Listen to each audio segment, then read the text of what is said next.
एक 33 साल की लड़की अलीसा बेरेंसन। अलीसा एक पेंटर थी और उसकी शादी को 7 साल हो चुके थे। उसका पति गैब्रियल बेरेंसन एक फेमस फोटोग्राफर था। दोनों आर्टिस्ट थे। अलीसा पेंटिंग्स बनाती थी और गैब्रियल्स फोटो क्लिक करता था। लेकिन गैब्रियल की फोटोग्राफी स्टाइल थोड़ी अलग थी। वो औरतों की फ़ोटो को इस तरह के एंगल से लेता था कि वो सुंदर दिखने की बजाय बहुत ज़्यादा अजीब दिखती थी, स्ट्रेंज दिखती थी, अनकंफर्टेबल। लेकिन फिर भी वो अपनी फ़ोटोग्राफी के लिए फेमस था। लेकिन उसकी डेथ के बाद उसकी फ़ोटोग्राफी की वैल्यू और भी ज़्यादा बढ़ गई। लेकिन अलीसा अलीसा की पेंटिंग की बात ही कुछ और थी। उसकी पेंटिंग में एक अलग सी इंटेंसिटी थी। अगर आप उसे एक बार देखना शुरू करो तो नज़र हटाना मुश्किल हो जाता था, जैसे पेंटिंग खुद आपका अटेंशन खींच रही हो। और शायद इसी वजह से अलीसा को एक एक्स्ट्रा ऑर्डिनरी पेंटर माना जाता था। लेकिन एलिसा के टैलेंट से ज़्यादा लोग उसके नाम को किसी और वजह से भी जानते थे। मर्डर। अलीसा को मर्डर के लिए जाना जाता था। आज से 6 साल पहले 25 अगस्त को गैब्रियल बेरेंसन की हत्या हुई थी। गैब्रियल उस वक्त 44 साल का था और वो दिन भी एक ऑर्डिनरी दिन नहीं था। वो साल का सबसे गर्म दिन था। लेकिन सबसे शॉकिंग बात ये नहीं थी। सबसे शॉकिंग बात ये थी कि गैब्रियल को उसकी अपनी वाइफ एलिसा ने ही मारा था। और सबसे बड़ा सवाल ये था कि एलिसा ने आखिर अपने पति को क्यों मारा था। ऐसा क्या हुआ था उस रात कि उसकी अपनी वाइफ ने उसकी जान ले ली। और उस रात के बाद एलिसा ने फिर कभी कोई शब्द नहीं बोला। यही है वो मिस्ट्री जिसके अंदर अब हम धीरे धीरे जाने वाले हैं। गैब्रियल की जिंदगी का वो आखिरी दिन एक नॉर्मल दिन की तरह ही शुरू हुआ था। सुबह 5:15 बजे एक कार गैब्रियल को लेने उसके घर पहुंचती है। वो एलिसा के साथ नॉर्थ वेस्ट लंदन में रहता था, हैम्स्टीड हेल्थ के पास। उस दिन गैब्रियल का एक फोटोग्राफी शूट था, इसलिए वो शॉर्डे चला गया। पूरा दिन उसने एक रूफटॉप पर वैग मैगजीन के लिए मॉडल्स की फोटोग्राफ्स क्लिक की। उधर अलीसा क्या कर रही थी इसका किसी को एग्जैक्टली नहीं पता। उसकी एक एग्जीबिशन आने वाली थी और उसका काम भी बहुत ज़्यादा पेंडिंग था। इसलिए शायद वो पूरा दिन अपने गार्डन के एंड में बने एक छोटे से समर हाउस में पेंटिंग कर रही थी। उस समर हाउस को उसने रिसेंटली अपने स्टूडियो में भी कन्वर्ट किया है। लेकिन गैब्रियल का शूट एक्सपेक्टेड टाइम से ज़्यादा लंबा चल गया और वो रात 11 बजे तक अपने घर लौटा। फिर आधे घंटे बाद उसकी नेबर बारबी हेलमन ने कुछ सुना। Gun shots. उसने गन शॉट्स की आवाज़ सुनी। एक नहीं, दो नहीं, कई गोलियों की आवाज़ उसने सुनी। बारबी ने तुरंत पुलिस को फ़ोन किया। रात 11:35 पर पुलिस की कार बेरेंसन के हाउस के लिए निकल चुकी थी और 3 मिनट से भी कम टाइम में पुलिस वहां पहुंच गई। लेकिन घर पहुंचते ही उन्हें पहली अजीब चीज़ दिखी। मेन डोर खुला हुआ था। पुलिस अंदर गई। पूरा घर अंधेरे में डूबा हुआ था। लाइट की स्विचेस भी काम नहीं कर रही थी। हॉल क्रॉस करके लिविंग रूम में पहुंचे। टॉर्च की लाइट अंधेरे को बस थोड़ा थोड़ा काट रही थी और फिर उन्हें फायर प्लेस के पास कोई खड़ा हुआ नजर आया। अलीसा। उसने वाइट ड्रेस पहनी हुई थी। अंधेरे में टॉर्च की रोशनी उसकी वाइट ड्रेस पर पड़ रही थी। वो बिल्कुल एक भूत की तरह लग रही थी। लेकिन सबसे अजीब बात ये थी कि अलीसा को पुलिस के आने का एहसास ही नहीं हुआ। वो बिल्कुल एकदम स्टिल खड़ी हुई थी, जैसे कोई स्टैचू हो, बर्फ से बना हुआ। और उसके फेस पर एक अजीब सा डर था, जैसे वो किसी डरावनी चीज़ को देख रही हो जो बाकियों को दिखाई नहीं दे रही थी। और फिर पुलिस की नज़र फ्लोर पर पड़ी एक गन पर पड़ती है और गन के बिल्कुल पास अंधेरे में गैब्रियल की चेयर थी। गैब्रियल चेयर पर एकदम मोशनलेस पड़ा हुआ था। उसके हाथ पैर चेयर से बंधे हुए थे। शुरू में पुलिस को लगा कि शायद गैब्रियल बेहोश होगा, लेकिन उसका एक तरफ ऐसे कंधे पर ढीला ढीला झुका हुआ पड़ा हुआ था। और जैसे ही पुलिस ने टॉर्च की लाइट उसके फेस पर डाली, गैब्रियल के चेहरे पर कई सारी गोलियां मारी गई थी और अब पुलिस के सामने सिर्फ एक हत्यारा नहीं था, उसके सामने एक ऐसी औरत खड़ी थी जो मर्डर सीन के बीच में थी, अलीसा। और सबसे स्ट्रेंज बात, वो कुछ नहीं बोल रही थी। पुलिस को अब तक लग रहा था कि जो खून रूम में फैला हुआ है वो गैब्रियल का है, लेकिन खून बहुत ज़्यादा होने की वजह से उन्हें शक हुआ। तो उन्होंने अपनी टॉर्च की लाइट पूरे कमरे में इधर उधर घुमाई। जब उन्होंने टॉर्च की लाइट घुमाई तो उनकी नज़र चाकू पर पड़ी। चाकू बिल्कुल अलीसा के पैरों के पास पड़ा हुआ था। और फिर पुलिस ने टॉर्च की लाइट अलीसा के ऊपर डाली तो उसकी ड्रेस पर खून के निशान बने हुए थे। एक ऑफिसर ने अलीसा का हाथ पकड़ा और उसे लाइट में लाया तो देखा उसकी कलाइयों पर गहरे चाकू से कटे हुए निशान थे। उनसे बहुत ज़्यादा खून बह रहा था। अलीसा की कंडीशन बहुत ज़्यादा सीरियस थी तो पुलिस उसे हॉस्पिटल ले जाना चाहती थी।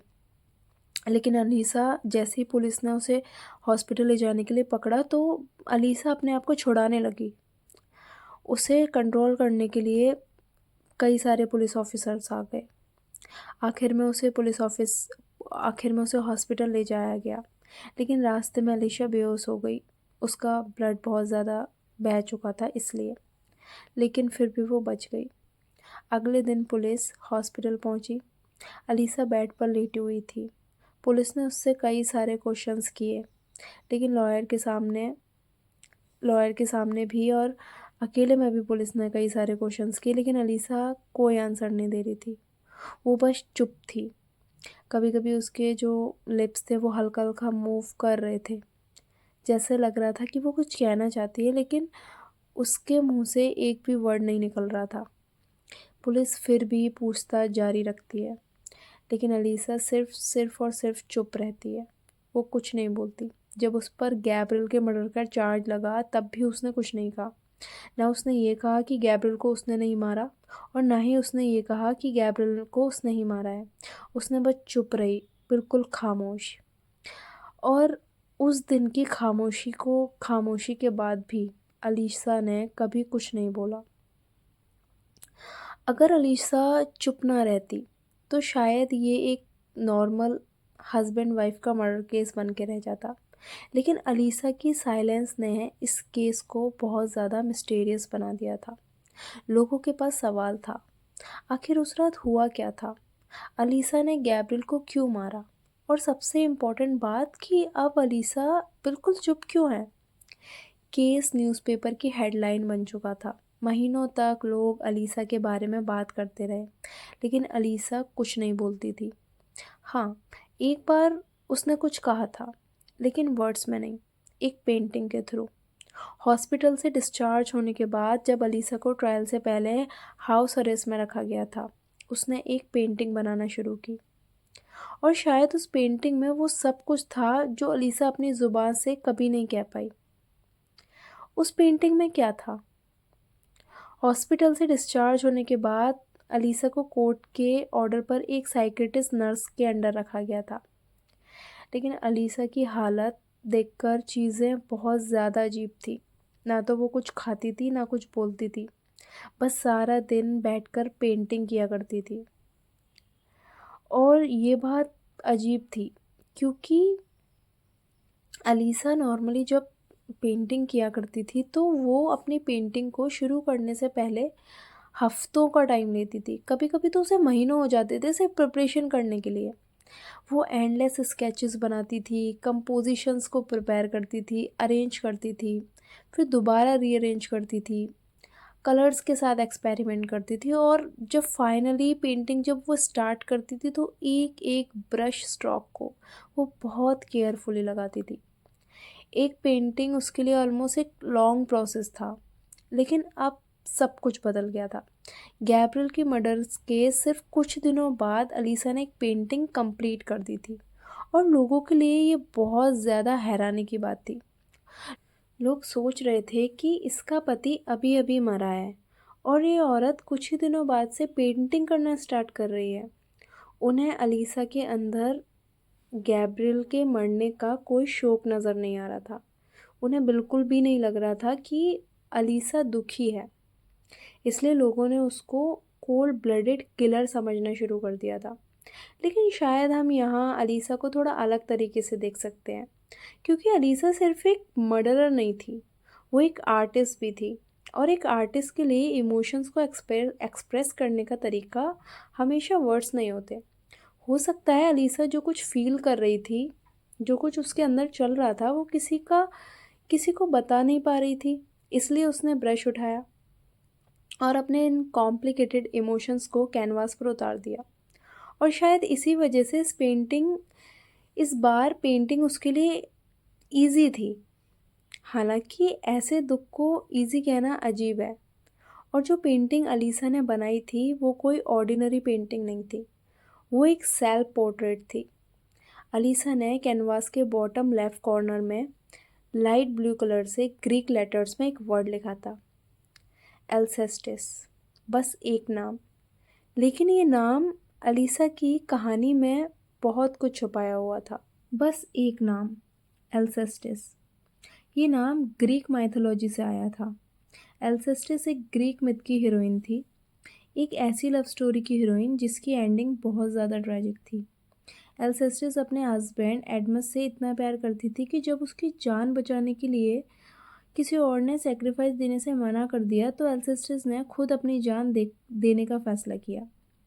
उसने अपने हस्बैंड की जगह मरना चूज़ किया। और एलिसिया ने भी अपनी पेंटिंग का नाम रखा था एल्सेसिस्ट। लेकिन एलिसिया ने एल्सेसिस्ट के बीच एक्चुअल क्या कनेक्शन था, ये शुरू में समझना बहुत ज़्यादा इम्पॉसिबल था। एलिसिया ने ये नाम क्यों चूज़ किया था? क्या वो खुद को एलेस्टिस की तरह देख रही थी? क्या उसके अंदर भी किसी सेक्रीफाइस की स्टोरी छुपी थी? उस वक्त इसका आंसर किसी के पास नहीं था। लेकिन एक दिन सच सामने आया। लेकिन मैं अभी बहुत आगे निकल रही हूँ। हमें बिगनिंग से स्टार्ट करना होगा, एक एक स्टेप, धीरे धीरे, केयरफुली। क्योंकि अगर हम अभी से कंक्लूजन पर पहुंच गए तो शायद हम एलिसिया की एक्चुअल स्टोरी को समझ ही नहीं पाएंगे। तो चलो वापस बिगनिंग पर चलते हैं, क्योंकि ये मेरी कहानी नहीं है, ये एलिसिया बेरेंसन की कहानी है। और शुरुआत करनी होगी एलिसिया से और उसकी पेंटिंग एलेस्टिस से। ये पेंटिंग एक सेल्फ पोर्ट्रेट थी। इसमें एलिसिया अपने घर के स्टूडियो में खड़ी थी। उसके सामने एसल था, कैनवास था और उसके हाथ में पेंट ब्रश था। उसकी बॉडी बहुत ज़्यादा थिन थी, पतली थी। उसके लंबे लंबे बाल उसके शोल्डर पर बिखरे हुए थे। स्किन इतनी ज़्यादा पेल थी कि उसकी ब्लू वेन्स तक नज़र आ रही थी। और उसकी दोनों रिस्ट पर वही वाले निशान थे जो मर्डर की रात पुलिस ने देखे थे। एलिसा की फिंगर्स के बीच में पेंट ब्रश था और पेंट ब्रश लाल पेंट टपक रहा था। या फिर क्या वो पेंट था या नहीं, क्या वो ब्लड था? लेकिन पेंटिंग का सबसे स्ट्रेंज पार्ट ये नहीं था। सबसे अजीब बात ये थी कि एलिसा पेंटिंग बना रही थी, लेकिन उसके सामने जो कैनवास था वो पूरी तरह खाली था। और अब सवाल ये था, एलिसिया ने एक्चुअल में पेंट क्या किया था? अगर कैनवास ब्लैंक था तो ब्रश पर वो लाल रंग क्या था? और उसने अपनी पेंटिंग का नाम एलेस्टिस क्यों रखा था? शायद इस पेंटिंग में एलिसिया कुछ कह रही थी, बस फ़र्क इतना था कि वो वर्ड्स में नहीं कह रही थी। एलेसिस्ट को गैलरी में डिस्प्ले किया गया और ये डिसीज़न काफ़ी कंट्रोवर्शियल था, क्योंकि जिस औरत की पेंटिंग गैलरी में डिस्प्ले हो रही थी उसी औरत पर उसके पति के मर्डर का ट्रायल चल रहा था। लेकिन इस कंट्रोवर्सी के बावजूद गैलरी के बाहर लोगों की लाइन लग गई। और ये कोई नॉर्मल आर्ट एग्जीबिशन नहीं था। लोग एलिसिया की पेंटिंग देखने आ रहे थे, लेकिन शायद आर्ट वर्क की वजह से नहीं, मर्डर मिस्ट्री की क्यूरियोसिटी की वजह से। मैं भी उन्हीं लोगों में शामिल थी। धीरे धीरे क्राउड गैलरी के अंदर बढ़ रहा था और आखिर मेरी बारी आ गई। मैं एलिस्टिस के सामने खड़ी थी। मैंने पेंटिंग को देखा और फिर एलिसिया के फेस को। मैं उसकी आंखों में देखकर समझने की कोशिश कर रही थी कि आखिर उसके अंदर चल क्या रहा है। क्या वो गिल्टी थी या वो इनोसेंट थी? लेकिन उसका फेस कुछ भी नहीं बता रहा था। वो मुझे सीधा देख रही थी, लेकिन उसकी आंखों में ना इनोसेंस दिख रही थी और ना ही गिल्ट। बस एक ब्लैंक एक्सप्रेशन था, जैसे उसके फेस के पीछे कोई एक बंद दरवाज़ा हो और कोई अंदर से देख ही नहीं सकता। लेकिन बाकी लोगों ने अलेशिया को समझने में कोई प्रॉब्लम नहीं थी। मेरे पीछे खड़ी एक औरत ने धीरे से कहा, प्योर इविल। उसके साथ आए एक पर्सन ने भी इस बात को एग्री किया। लोगों ने ऑलरेडी डिसाइड कर लिया था कि अलेशिया एक कोल्ड ब्लडेड किलर है। मुझे ये थोड़ा अनफेयर लगा, क्योंकि उस वक्त तक कोर्ट ने उसकी गिल्टी ऑफिशियली प्रूव नहीं की थी। लेकिन मीडिया ने अलीशा के डिसीज़न बहुत पहले ले लिया था। न्यूज़पेपर ने उसे विलन बना दिया था। कभी एक डरावनी औरत, कभी ब्लैक विडो और कभी मॉन्स्टर। लेकिन अगर हम इमोशंस को साइड में रखकर सिर्फ फैक्ट्स देखें, तो फैक्ट्स सिंपल थे। अलीशा को गैब्रियल की डेड बॉडी के पास पाया गया था। गन पर उसके फिंगरप्रिंट्स थे और उसने कभी ये डिनाई भी नहीं किया था कि उसने गैब्रियल को नहीं मारा। तो एक बात ऑलमोस्ट सर्टेन थी, गैब्रियल को अलीसा ने ही मारा था। लेकिन एक सवाल अब भी अनआंसर्ड था, क्यों? अलीशा ने अपने हस्बैंड को क्यों मारा? और ये सवाल इसलिए और ज़्यादा डिफ़िकल्ट था क्योंकि अलीशा खुद इसका आंसर देने को तैयार नहीं थी। वो बिल्कुल चुप थी। तो फिर लोगों ने खुद आंसर बनाना शुरू कर दिया। मीडिया में अलग अलग थ्योरीज आने लगी, न्यूज़पेपर में अलग अलग स्टोरीज आने लगी, रेडियो पर स्टोरीज आने लगी, मॉर्निंग टॉक शोज़ में अलग अलग ओपिनियंस आने लगे। हर किसी के पास उसके मर्डर का एक पॉसिबल रीज़न था। अलीसा के पास एक आंसर था जो उसने किसी को बताया नहीं था। इसलिए अब सबकी नज़र एक ही चीज़ पर थी, एल्सेस्टिस पर। क्या अलीसा ने वो पेंटिंग किसी रीज़न से बनाई थी? क्या उस पेंटिंग में उसने वो सच छोड़ा था जो वो अपनी ज़ुबान से नहीं कह रही थी? और अगर हाँ, तो एल्सेस्टिस में क्या छुपाया था? एलिसिया ने गैब्रियल को क्यों मारा? ये सवाल सालों तक इस सवाल का कोई जवाब नहीं था।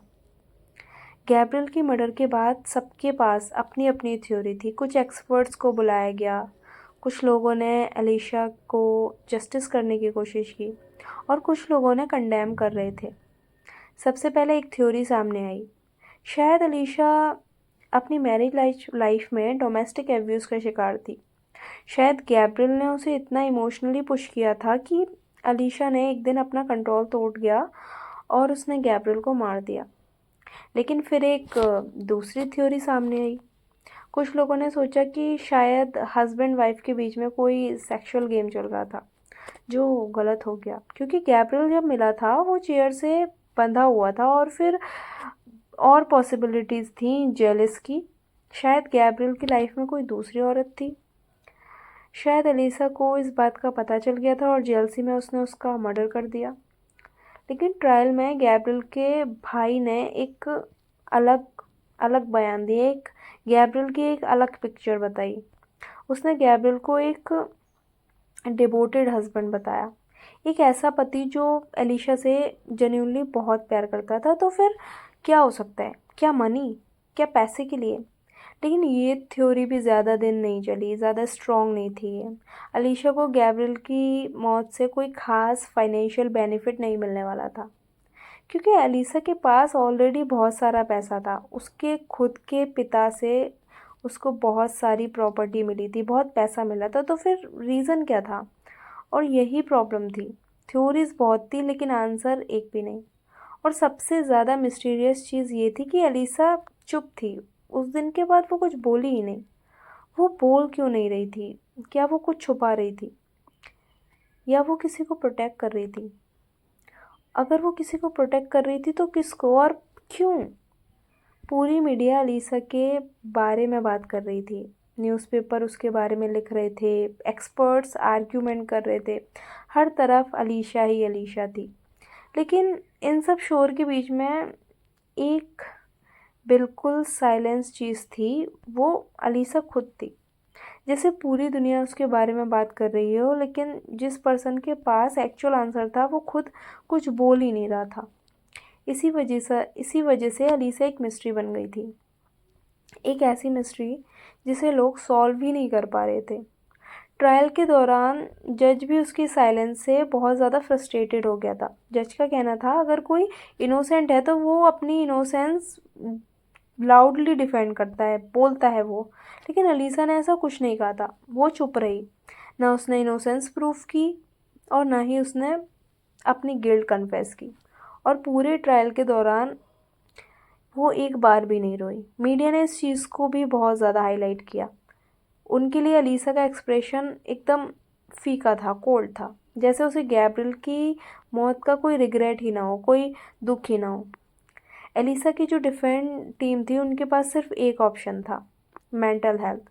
उन्होंने आर्ग्यू किया कि एलिसा की मेंटल हेल्थ हिस्ट्री बहुत पुरानी है, शायद बचपन से। लेकिन जज ने इस आर्ग्यूमेंट को रिजेक्ट कर दिया।